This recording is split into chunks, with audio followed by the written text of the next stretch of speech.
Hey, it's Myles Kovacs, and I'm here with Wade Kawasaki, automotive aftermarket legend, a good friend of mine, and just a truly great guy. My mentor for the last 25 years. Welcome to the podcast. Welcome to the show, Wade. Thanks, boy. That's the nicest way somebody has called me old ever. So thank you. Well, I had a lot more that. things to say, but we'll save them as it goes along. So thank you for coming, Wade. And I always talk about how, I met Wade, I think I was like 24 years old when I first started Dub. And we were actually in a car that a professional boxer, like one of the most famous boxers in the world, wanted to buy his car. Yeah. So we drove to Las Vegas to that boxer's house. And that's how I met you, right? Yep, So that was crazy. Well, actually, even before that, right?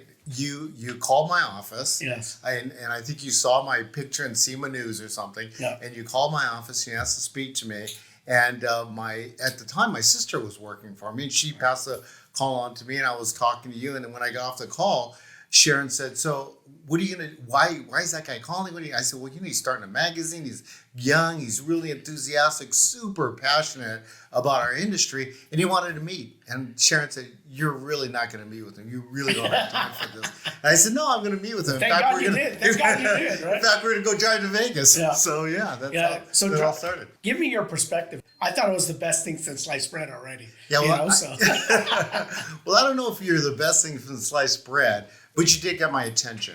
I think anybody that's willing to put their butt on the line and start a company from scratch, not get it handed down to them, not buy it from somebody else, but actually come up with an idea and kind of germinate that idea. And you had a great idea. You had a lot of great ideas. In fact, if you remember, you had too many great ideas. I know. Yeah. So it's that energy and it's that passion.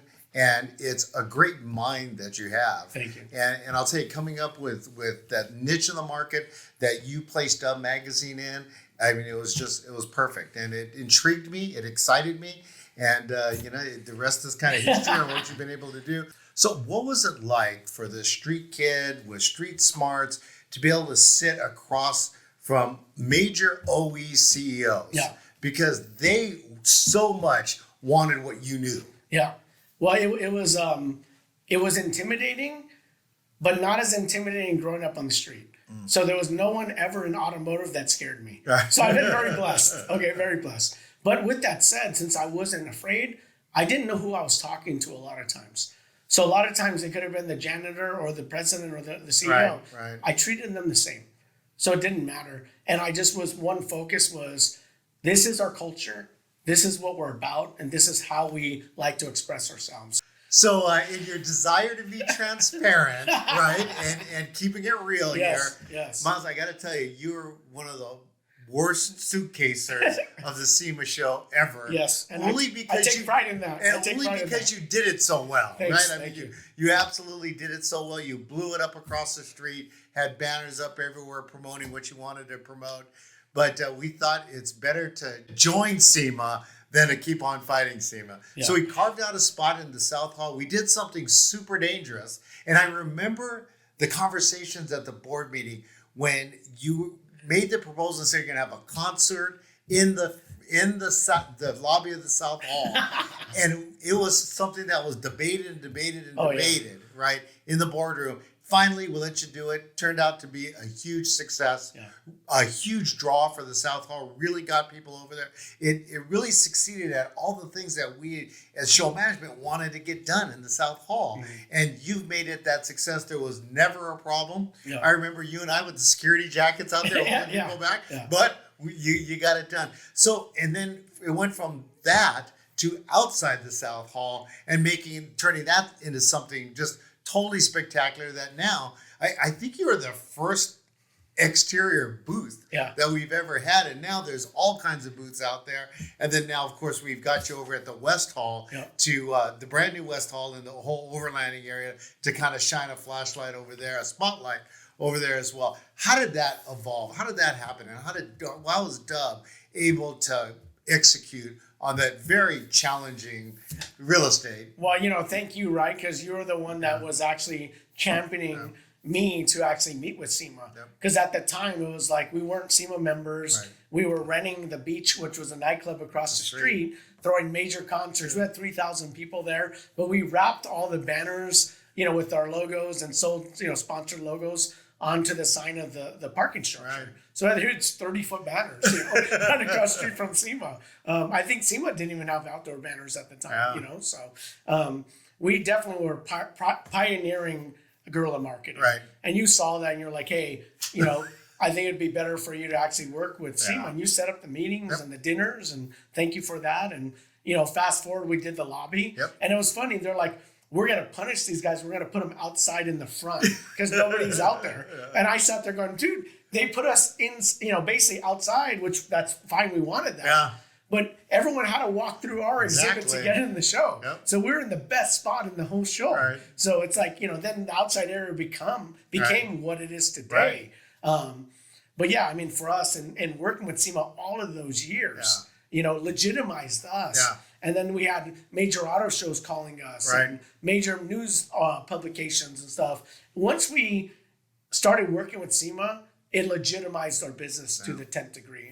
Well, so a lot of people really don't have a great comprehension of what Dub entails. Yeah. I mean, they know Dub is an iconic magazine, game changer in the automotive aftermarket, right? I mean, all the other publishing companies were scrambling to try to follow what you were doing, but absolutely the leader in that space. And really, not only were documenting a trend, but actually creating a trend. And so that was just so cool watching all of that happen. But not only is Dub a publishing company, but it's an agency. You're doing just billions of impressions, hundreds of billions of impressions, if you count your clients' impressions. Yeah. Also, you're doing Dub Edition vehicles, working with 3 major OEs on doing Dub Edition vehicles. And, in addition to that, you're doing the Dub Show Tour, right? With 4.4 million total in-person attendees. So share with us what all that means and what it means to SEMA members. So I think a lot of it is just experience. When we first started, we did the magazine. We did the shows because we had no money to promote the magazine, and I had a show background. Right. So I was like, hey, if we did the shows, we could get sponsors to give us money to promote the magazine. So that's what it was at first. And then next thing you know, we're doing a national tour with 23 stops annually and just got bigger and bigger every year. And then with the marketing, the same thing. We're just marketing the shows, but since my background is fashion and music and all these things, I had a little bit more kind of upper hand on the auto aftermarket industry because I saw the way that they came to market and how aggressive they were. So I was competing with them at that level. Then when I came back to automotive, it was like, wow, they're not doing anything that we're doing. And then just expanding on licensing, the Dub brand we did, Dub Toys, 25 million toys we sold. Wow. 9.6 million video games. So we had our own video game with licenses of cars and things like that. Doing wheels with TIS, and we still do that today with, hundreds of millions of dollars in revenue. I mean, that's separate from Dubs. And that just created this energy, and we just got this major following. And next thing you know, it was just like a cultural phenomenon. Well, and I remember, one of the big ones that I remember is a major beverage company, right? Had Dub on not all of their cans, but how many cans of this beverage did Dub's logo go on? 1.5 billion. 1.5 billion bottles. Yeah, that's crazy. We did the second largest sweepstake in their history. Right. And, so again, having that ability to work with these big companies and understand, kind of how to move the needle at such a big scale, it helped us kind of fine tune what we're doing. And it gave us an advantage in the marketplace working with all of these larger corporations. So all of those things, the marketing agency, the marketing prowess that you've been able to develop, the events and events management that you've been able to do, incorporating music into the vehicles, all of that, man, just really good stuff that could really benefit SEMA. So how do you make that connection between what you've learned in the business world and how you can apply that to what SEMA is trying to do now? Well, I think a lot of it is just really understanding who the core consumer is, right? If whether it's consumer or B2B, who are they trying to target? Who do they want? And it's like fishing, right? And that's really what social media taught us. So it's really about targeting. So I would go in there and really figure out exactly who SEMA wants to target and why. But most importantly, it's about what the members want. Right. It's really about what the members want. So it's kind of like me being a member of SEMA. I know what I would want. Right. I would want the show to have ROI components, more media components, all of these things. So we go in there and we're using technology to our advantage at the SEMA show, right? Being a member, I'm like, how do we use this technology advance? How do we go and take this to the next level? How do we get more eyeballs than we're currently getting right now? I mean, I think those are the big opportunities for SEMA, is to actually expand the show. So 2022 SEMA banquet, James Lawrence makes his big drops his big old bomb on the banquet and says, hey, we're going to do SEMA Fest in 2023. There's going to be concerts, there's going to be music, there's going to be food, there's going to be the automotive industry all wrapped in one. It seems like SEMA's going your direction. So how could you help SEMA be able to produce a successful SEMA Fest, not only in 2023, but really building a strong foundation so it can go forward? Well, I have over 28 years of concert experience. So not only do I know the companies, the lighting companies, the sound companies, I know what the budgets are, I know what the risks are. I also know all of the artists, all the bands. I could tell you who sells tickets, who doesn't, and just really understanding that was my business for almost 30 years. So bringing that expertise, I've also been partnered with all of the major promoters and stuff like that all over the nation, all over the world, on doing shows and events. And it's a very cutthroat industry. That's why there's not a lot of people doing it. So again, at that level, but it's like an art form. It's that magic. I think the key word when I talk to a lot of legends of the industry like yourself, it's how do we bring that magic back? And you're absolutely right. We're in a passion industry. We want excitement. And that's what makes SEMA different from all the other shows. Trade shows are having a really tough time right now, but SEMA's not. And the reason why is that passion, is that excitement. One of the important things that you talked about just now is communicating with the members and seeing what they want and how we can be able to provide that. One of the challenges is to SEMA communicating with their members. With your communication company, basically, how have you learned to be able to communicate both with our member companies as well as their customers? Well, what I learned in working with all these big companies and having PR crisis management and all that stuff and everything else training is transparency. People want to know the truth. They want to know what's going on. Everyone's hurting. So I'm sure if you look at SEMA's books, they're losing money on certain things and stuff like that. They need to be more transparent and just open and say, look, you know what? We're all hurting, but we're hurting together. I remember the first time it was like 2008 when we, the first recession hit that I remember had a business in. And I remember sitting there and I was so depressed, I think I was crying, and I'm like, guys, don't know. It's like doom and gloom. It's the end of the world, And then I remember sitting there going, well, if everybody's in the same position, it's okay. But if I'm the only one that fails, you know what? Then this really stinks. But if everybody's together, then together we could actually fight it and come out. And that's really what it's about. It's about really bringing the SEMA universe together, car culture in general, whether you're a SEMA member or not. Let's get everyone together so we could be passionate about taking it to the next level, doing all the things that we need to do. But we need the numbers. We need to strengthen numbers, And having the numbers with all of that passion is unstoppable. I agree.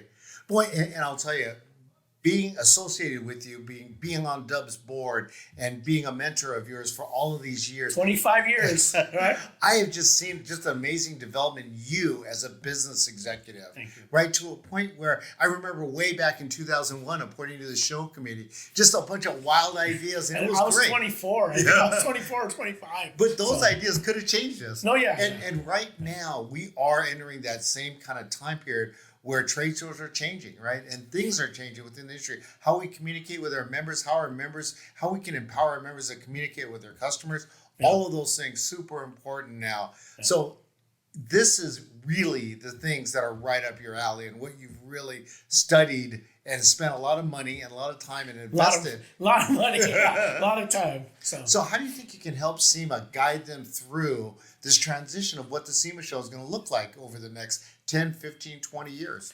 I think it's really taking all the experience that I have, look at kind of what SEMA, I'm old, I'm going to be 50, right? So I'm old enough to understand the history and respect the history of SEMA, but I'm also young enough to understand that things need to change and really look at technology as an opportunity, not a threat, right? And I believe that you could protect and serve at the same time, right? And that's the key thing. Yep. You protect the history and you serve the future. Yep. Without doing one or the other, you're Yep. going to be successful. Yeah, and right now, talking about protection, right now, Biden's administration has just announced some sweeping new rules for the EPA, for CARB. How important is that, and what do you think we should be doing as an organization? Well, I mean, it's super important, right, to protect our industry against any type of legislative or any type of things that could really put us all out of business, right? Yeah. So I think that all the SEMA members or automotive aftermarket, automotive in general, needs to really get together and say, look, you know what? We're not going to let that happen. Being that trendsetter, being that leader, how can you help our members deal with technology? Because technology now in two ways, right? Technology in the form of advanced vehicle technology is going to be a challenge for our industry, Absolutely. right? Absolutely. And also technology, the way we run our businesses. You've been able to navigate both very well. How can you help the SEMA member to be able to navigate it as well? Well, I think it's really about developing training. It's all about tech is all about training. If you're unaware of what the usage is or what the benefits are, you're going to fear it. How do we use it to the SEMA members' advantage? Right. How do we make it easier for people to do business? Well, I got to tell you, what's exciting for me, super exciting for me, is taking that same passion, ingenuity, and creativity and bringing that to the SEMA show. And as you put it, kind of bringing some of that magic back to the SEMA show. That really makes it special, makes our industry special, and really differentiates ourselves from a lot of other industries and a lot of trade shows. What are you going to do to bring that magic back? Really comes back to making the show cool. Right. But what makes the show cool is not me, you, SEMA. It's the members that are doing cutting edge things. Right. Right. What drives media? Things that are different. Right. Things that are cool. Things that are outrageous. That's what national media wants to cover. And to me, that's that magic, is embracing change, embracing technology, and really harnessing it and saying, okay, how does this benefit our members? How does this benefit the show? But most importantly, just go back to the roots of, let's lead it with passion. Let's play a lot of offense and a little bit of defense instead of playing all defense with no offense. Right. Because if we're playing all defense, we're not scoring. Right. We'll never win. Right. So, Myles, another thing that you're very connected into is our political process. I know some of that through Dub and its marketing agency, but also some of it through your philanthropic work that you've done and the education work you've done for kids. It's got you in contact with some pretty powerful people. Yes. And at a level much different than we currently have those relationships. How can you utilize those relationships to help our members? I think the key thing is I've been very blessed to be able to meet so many prominent, very powerful people. And being able to call them and talk to them, that's half the battle, right? But most importantly, a lot of them are car people or understand the value of what car culture brings to the market. So they're excited by it. I think we just need to go in there and get all of them together and really figure out what makes the most sense. These people are very reasonable people to a certain extent. But if you go in there, you try to bully them in their own arena, you're going to lose. So we have to go in there and make them allies. We can't view everyone as a competitor. Right. Not everyone is a competitor. When they're a competitor, they are. But I call it co-opetition. Right. It's co-opetition. Yeah. That's the only way we're going to get anything done through the legislative arms to work with EPA or whatever it is going to be co-opetition. Yeah. And that's, you've done a great job of that. And it's one of the really great skill sets that you have is you're able to take your company hat off and think and plan and strategize for the entire industry. I mean, I'm sitting here as one of your largest competitors in the wheel industry, and yet I'm voting for you, right? Thank you. I'm supporting you because I know it's that kind of mindset that's going to continue to drive our industry and our show and our trade association forward. I surround myself with the most brilliant people in the world.